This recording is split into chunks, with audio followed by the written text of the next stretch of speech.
Hey everyone! The economy and commercial real estate have been going through a bit of a bumpy ride as we contend with still elevated inflation, rising interest rates, tightening monetary policy, and other headwinds. Many people believe that the variety and strength of the headwinds means we're in a recession. And although there are definitely some challenges, the consensus belief among economists is that we are not in a recession. In fact, more economists are embracing the idea of a soft landing, or at least pushing back the timeline of a prospective recession into late 2023 or 2024. The key driver mitigating recession risk is the strength of the employment market.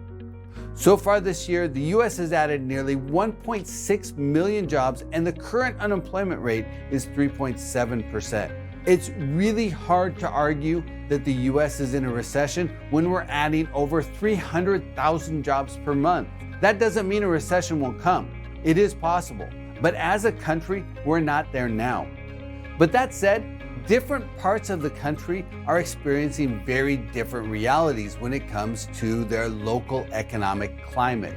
This is really visible when you look at local employment numbers and local commercial real estate fundamentals. There's no specific mathematical calculation, at least I've never seen one that holds true across markets and across the country, but there is absolutely a link between job creation and commercial real estate space demand.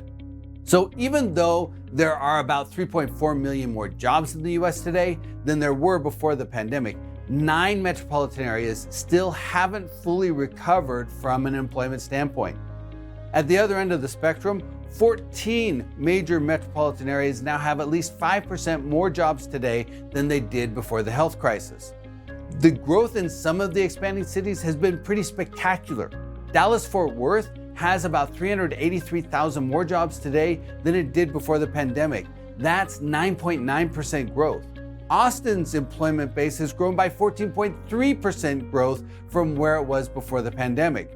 Salt Lake City has grown by 9%, Jacksonville 8.9%, Tampa 8.7%, Nashville 8.6%, and Phoenix, Orlando, and San Antonio have all increased their job count by 6.8%. So a person living in one of the 9 cities where employment hasn't fully recovered yet probably has a very different perspective on the economy from someone living in a city where jobs are being created at an aggressive pace.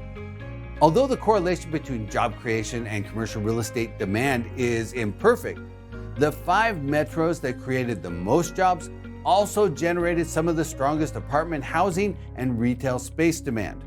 Metros with weaker job creation that are still enjoying positive commercial real estate demand growth are very large cities like New York, Washington, D.C., and Chicago, where the sheer mass of those cities has driven net positive household creation over the course of the last 3 years.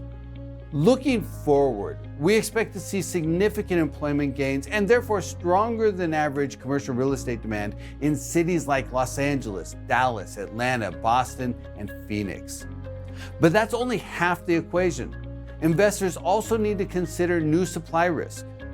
Even though a city may add a lot of jobs and have a lot of commercial real estate demand, it can still have rising vacancy and weakening revenue growth if the new commercial real estate development pipeline is big enough. That's not really a problem for multi-tenant retail because retail construction has atrophied for more than 10 years, and I expect it to remain limited, at least over the short term. On the flip side, multifamily deliveries are expected to reach a record level this year, and that could pose a risk in several major US markets. Cities like Nashville, Austin, Charlotte, Salt Lake City, and Phoenix are all expected to deliver more than 5% inventory growth in 2023. And that wave of new development could weigh on multifamily performance despite the strength of the local employment market. So while investors tend to favor metros with a strong employment outlook, that's only part of the picture.